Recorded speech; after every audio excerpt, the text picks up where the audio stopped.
Jadi ada pertanyaan dari teman-teman kita ya, nanti kita muncul di sini dari Megani Kuro, R6T. Permisi Mas, mau tanya copywriter yang menggunakan AI apakah bisa diketahui? Oke, jadi kalau teman-teman bikin copywriting-nya pakai AI atau enggak, itu cara kita tahunya gimana?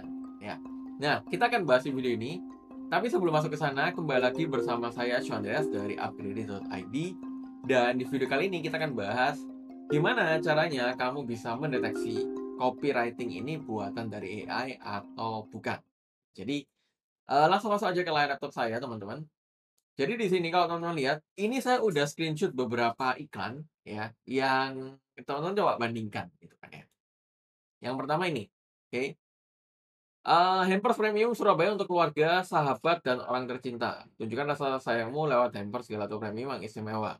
Rasa manis yang pas, tidak berlebihan, terbuat dari bahan premium asli tanpa bahan buatan, rasa kuat dan otentik, cocok untuk hadiah ulang tahun, ucapan terima kasih, atau kejutan spontan.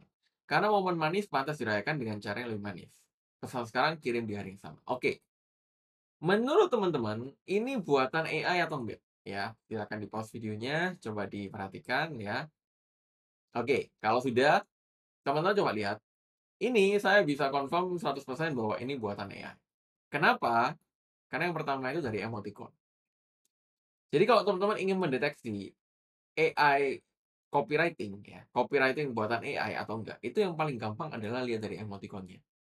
Karena kalau emoticon-emoticon nggak umum kayak gini, itu biasanya buatan dari AI, ya. Jadi, Mas, apakah salah pakai AI untuk nulis copywriting? Enggak. Cuman kalau bisa jangan di-copy mentah-mentah. Jadi teman-teman coba lihat, ada sesuatu yang kira-kira relevan nggak? Atau yang tidak relevan nggak saat saya pakai AI ini?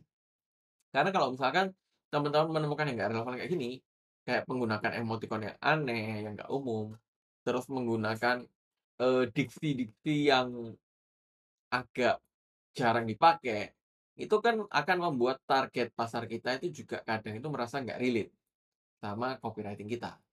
Makanya teman-teman harus perhatikan kalau misalkan sekiranya kayak gini-gini yang nggak relate, itu harusnya teman-teman udah modif. Ya, jadi jangan di ATP ya, amati tiru plek, tapi kalau bisa amati tiru modifikasi, ya. Contohnya kayak gini juga. Nah, ini kan udah pasti buatan AI kan. Kenapa? Karena emoticon kayak gini tuh jarang banget ya. Ya, walaupun saya pernah gini ya, jadi saya di komunitas juga pernah nebak-nebak, ini, buatan AI ya? Nah, ternyata ada yang bilang enggak, ya. Ya cuman saya saya sampai sekarang itu sering melihat bahwa 90% tebakan saya, copyright dari buatan dari AI atau enggak, itu bisa dilihat dari penggunaan emoticonnya. Jadi kalau emoticon yang nggak umum, itu biasanya pakai AI, ya. Yang kedua apa? Yang kedua itu adalah dari, ininya, tanda bacanya, ya. Jadi kalau teman-teman lihat ini, kalau menurut saya sih ini, ini nanti kita sensor ya untuk apa nama brand-nya kayaknya muncul di sini ya. Oke, nanti kita sensor, ini minta video editor sensor. Tapi di sini kalau teman-teman lihat, ini saya bisa bilang kalau ini buatan manusia, ya bukan buatan AI. Kenapa? Karena cara penggunaan, pemilihan kosakatanya itu masih relevan ya dengan kita ya. Misalkan ya gini, awalnya sih glowing titik-titik, tapi kok lama-lama muka malah perih, merah, perih, dan gatal. Ya, jadi penggunaannya itu masih, ya kelihatan manusia banget dibandingkan AI. Terus yang kedua kita bisa lihat tidak ada emoticon yang aneh-aneh di sini, ya. Jadi emoticonnya masih umum ya, yang sering digunakan, nggak ada yang benar-benar beda banget. Terus kita bisa lihat juga bahwa ya, dari segi, tanda baca huruf kapitalnya juga ada, terus tanda bacanya walaupun ya nggak semua rapi, tapi juga cukup ada ya. Terus di sini penawarannya itu juga cukup ada. Jadi, ya itu yang bisa teman-teman lihat. Ya biasanya kalau saya lihat itu 2, pemilihan diksinya sama pemilihan emoticonnya, dan yang ketiga itu pemilihan angle nih. Ya ini yang jarang orang lihat. Jadi kalau biasanya AI itu angle-nya mirip-mirip semua ya, ngambil dari masalah atau keinginan. Jarang ada AI yang ngambil angle dari kebiasaannya, ya.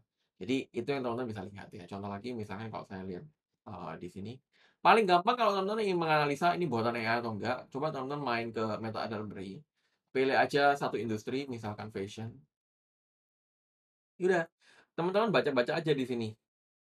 add copy-nya orang-orang nih? Bentar ya. Nah, teman-teman baca aja add copy-nya orang-orang nih. Nanti teman-teman akan bisa lihat kok, add copy mana yang buatan dari AI dan add copy mana yang buatan manusia. Itu nanti bisa kelihatan banget, itu. Kalau teman-teman udah sering baca-baca ya. Cuma sekali lagi, apa tidak ada salahnya ya pakai AI ya, saya nggak menyalahkan juga, tapi kalau bisa teman-teman jangan dikopas mentah-mentah ya, tapi teman-teman, amati, tiru, dan modifikasi. Ambil yang menurut teman-teman kiranya relevan buat target pasar teman-teman dan buang yang tidak relevan, ya. Kurang lebih teman-teman itu di video ini semoga membantu ya, terkait penjelasan gimana caranya kita membandingkan copywriting buat AI atau enggak. Seperti biasa kalau ada penonton silakan tulis di kolom komen. Pastikan juga kamu subscribe channel ini plus aktifkan loncengnya untuk dapatkan informasi terbaru seputar digital marketing, digital economy, dan digital automation untuk tingkatkan omset bisnis kamu. Itu aja teman-teman di video ini, sampai jumpa di video yang